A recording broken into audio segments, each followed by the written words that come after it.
Que se diz, fica esquecido por trás do que se diz, em o que se ouve. O que Lacan quis dizer por meio desta importante formulação? Vamos juntos abordar essa questão?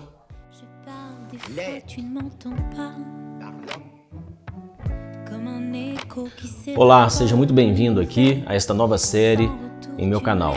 O propósito é que possamos fazer sempre aqui uma leitura não toda, de uma formulação, usualmente de uma formulação importante, significativa, elucidadora quanto à prática analítica e que podemos encontrar vários exemplos dessas formulações ao longo de todo o ensino de Lacan.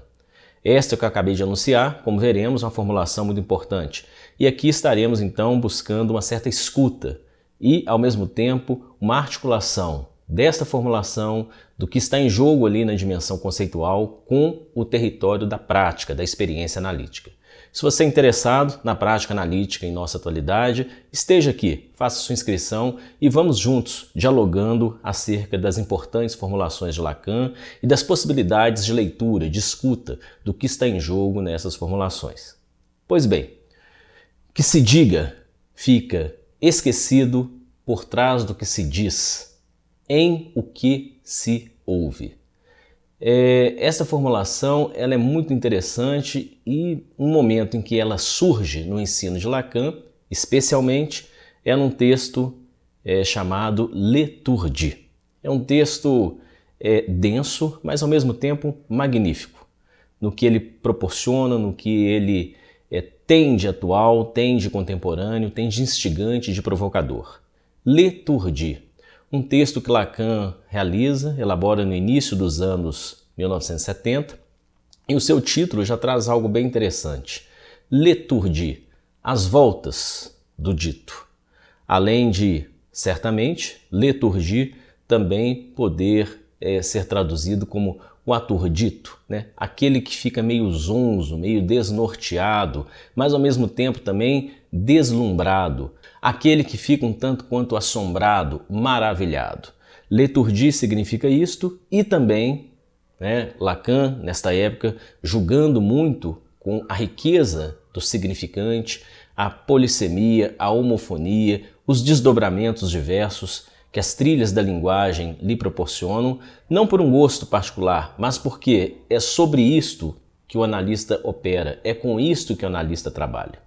É isso que o analista há de ouvir e é com isto que ele há de intervir. L'étourdi, o dizer e seus giros, as voltas do dizer, ou seja, o próprio movimento de uma análise, as inúmeras voltas que temos de realizar a partir de narrativas, de histórias, de marcas, portanto de significantes, que compõem as trilhas de cada um de nós, e uma análise é feita por meio destes giros da palavra. A palavra que nos faz girar, os giros que fazemos mais de uma vez por meio das palavras. Então, L'étourdi, este importante texto de Lacan, ele comporta já em seu título especialmente a própria movimentação, o próprio dinamismo que está em jogo na trilha analítica. Então, tour, o que ronda, o que gira. E é por meio desses giros que Lacan, ele no início de seu texto, estamos aqui, por exemplo, onde o leitor pode encontrar este texto nos outros escritos, publicados já na nossa língua, e no início, especialmente de L'étourdi, Lacan enuncia esta formulação. Como que nós podemos apreender? Como que nós podemos escutar o que está em jogo nesta formulação? Um primeiro ponto importante, a meu ver, a ser ressaltado aqui, é que Lacan, especialmente a partir deste momento, como eu já frisei, os anos 1970, ele vai enfatizar muito, trabalhar muito ao longo de seus seminários com o que será o pas de son. Ou seja, isto que ao mesmo tempo é o não sentido, pas, a suspensão, a negação do sentido, alguma coisa que vai por um outro caminho que não necessariamente pela via da significação do sentido, mas ao mesmo tempo, e aí que temos um interessante paradoxo, até mesmo uma certa ambiguidade, pas de son é também o passo do sentido. Então, ao mesmo tempo que caminhamos, no passo do sentido, ou seja, nas trilhas, da significação de uma história, no que o que quer dizer isso que o analisando diz, não somente para o analista, mas para ele próprio, o que é que está em jogo naquilo que cada um diz, no campo da transferência, em análise, ao mesmo tempo que isto se apresenta. Então vejamos o giro da linguagem, o giro da própria análise. Temos também o pas de son, no sentido de pensar por uma outra via que não necessariamente somente a via da significação. Então esta dualidade, o sentido e o não sentido, a dimensão simbólica e aquilo que vai fazer furo, que vai escapar e que vai se apresentar, portanto, sob uma outra perspectiva, o tempo todo este duplo movimento estará se apresentando na obra de Lacan e especialmente nesse momento de seu ensino. E isto, insisto, isto diz respeito ao próprio movimento de uma análise. Por que eu estou dizendo isto amplamente, de início? Porque esta formulação que nós estamos aqui examinando, que se diga, resta, fica esquecido, por trás do que se diz, em o que se ouve, ela haverá de ser escutada a partir deste amplo território e a partir deste jogo que cada vez mais, se nós formos olhar os textos de Lacan desse momento e também seus seminários desta época, cada vez mais esse pas de son com a dualidade inerente a esta frase, cada vez mais isso vai se apresentar no ensino de Lacan. E cada vez mais haveremos de localizar as formulações, o retorno a Freud desse momento, as leituras que Lacan nos propõe acerca dos acontecimentos da clínica. Cada vez mais haveremos de tentar localizar a partir desta, já diria, topologia, a partir desses territórios que não são unívocos, mas que comportam sempre esta torção. Pas de son comporta uma torção. E esta formulação de Lacan, que estamos aqui examinando, que se diga, resta esquecido, essa formulação ela comporta nela própria, por sua própria expressão, uma torção interna.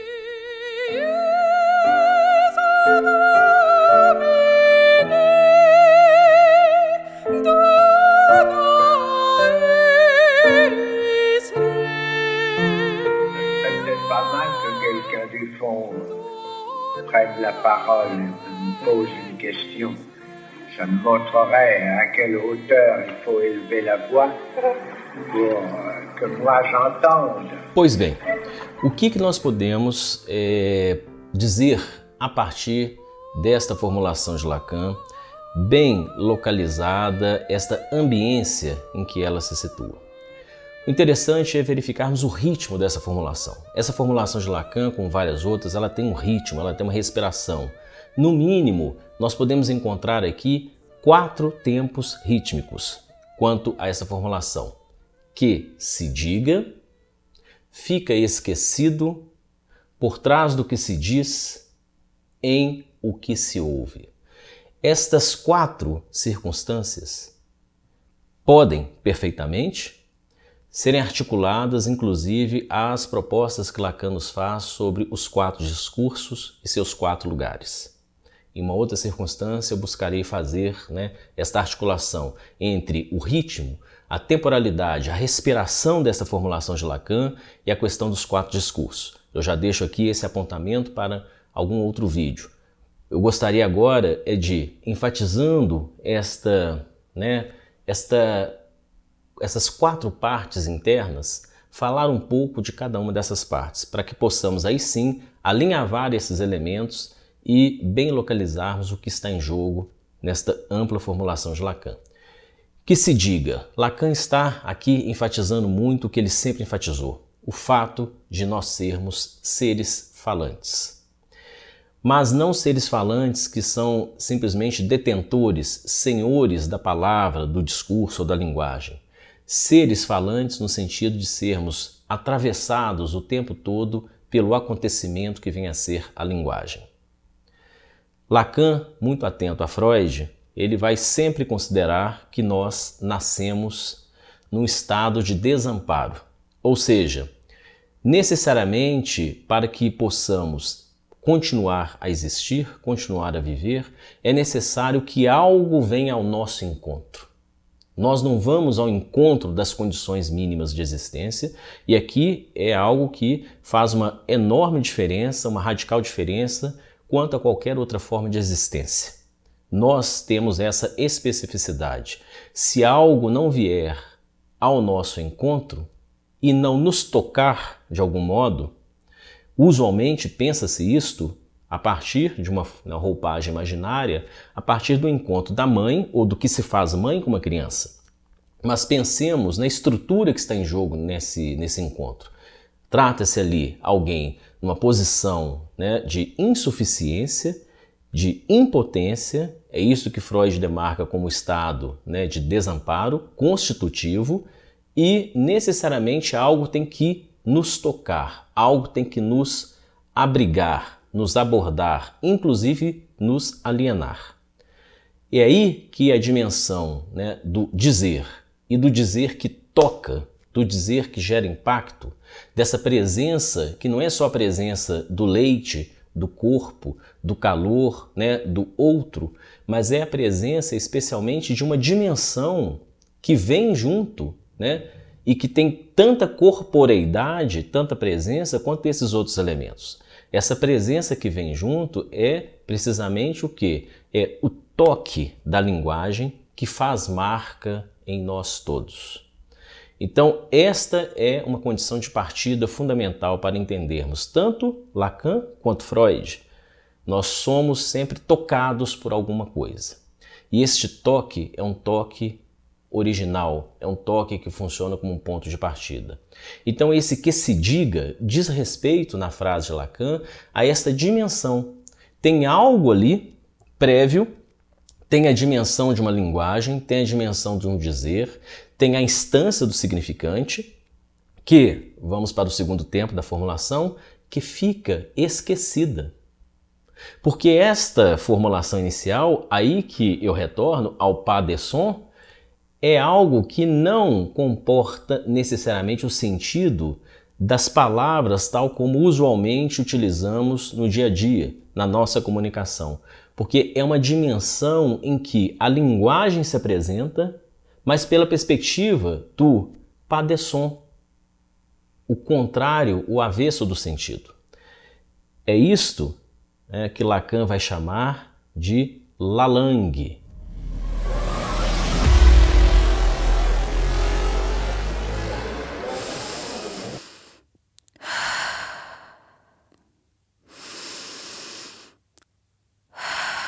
Então, que se diga essa dimensão em que as palavras elas se articulam umas com as outras, pela perspectiva do som, elas estão amalgamadas, elas fazem jogos entre elas. A dimensão do dizer se impõe muito mais do que alguém que controla o que está sendo dito. Então, que se diga, fica esquecido. Isto vai para uma dimensão de recalque, isto vai para uma dimensão de esquecimento. Isto vai se abrandando, mas não deixa de fazer marca, não deixa de fazer impacto. Que se diga este primeiro encontro, entre a linguagem, a instância da linguagem e a nossa condição inicial de sermos seres desamparados. Mas um desamparado atravessado pela linguagem. Que se diga, fica esquecido por trás do que se diz. Esse por trás do que se diz podemos localizar como sendo usualmente esta nossa comunicação, o que nós falamos e fazemos a partir da linguagem. Essa dimensão aí sim do sentido. Esta outra dimensão original, fundante, ela vai se esquecendo, ela vai ficando ocultada por trás do discurso usual. Por trás da tentativa de constituição de um sentido. E por fim, aqui eu estou no terceiro ponto da formulação de Lacan, por trás do que se diz, e por fim, o quarto tempo, em o que se ouve. Aí que é uma parte, a meu ver, mais interessante da formulação, porque isso diz respeito a quê? que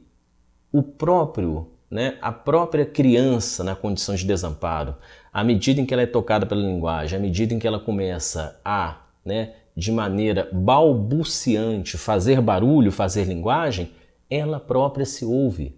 Ou seja, tem algo de Lalang que não é somente uma exterioridade, não é simplesmente alguma coisa que o outro transmite e joga sobre nós. A Lalang está no próprio corpo, está nessa caixa acústica que é a cabeça, é o crânio. Quando nós falamos, quando a criança começa a falar, ela fala não só com a boca, ela fala com o corpo. Ela fala com essa dimensão em que o falar e o ouvir se articulam. O falar e o ouvir fazem amálgama. Por isso que numa análise é fundamental que alguém fale não somente para um analista, mas por meio do analista para que atinja essa dimensão do conseguir se ouvir. Ouvir aquilo que está sendo falado em mim. Não só por mim, mas em mim. É um exercício importante na análise que cada um há de fazer. Então essa formulação de Lacan, ela é rica, ela é orientadora e ela comporta muitas articulações com outros conceitos. Por quê? Porque ela toca na dimensão, do desamparo, toca na dimensão do ser falante, como um ser que é falado, e ao mesmo tempo, isto que vai ser trabalhado muito por Lacan nesta época dos anos 1970, que é essa dimensão do gozo, do corpo, da linguagem, da corporeidade, disto que vibra quando é falado, disto que toca a carne. É por aí que nós podemos então verificar a importância desta formulação para o norteamento da prática, especialmente aqui para concluir, contar um ponto. O analista, ele trabalha não somente com o que é dito, mas com aquilo que ele escuta no que está sendo dito. Lacan insistiu enormemente nesse ponto. O analista, ele trabalha, o analista opera por meio da escuta. E o grande desafio é escutar isto que está sendo esquecido por trás do que está sendo dito.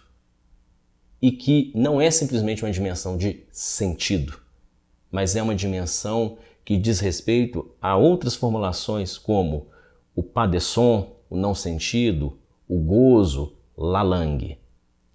É uma formulação, então, muito interessante, uma formulação que comporta muitos desdobramentos e que diz certamente respeito à condição ética, à orientação, ao norteamento da prática analítica. Vamos adiante, sempre aqui buscando comentar, ler, escutar algumas formulações de Lacan que podem, em muito, nos auxiliar quanto à nossa prática. Até breve.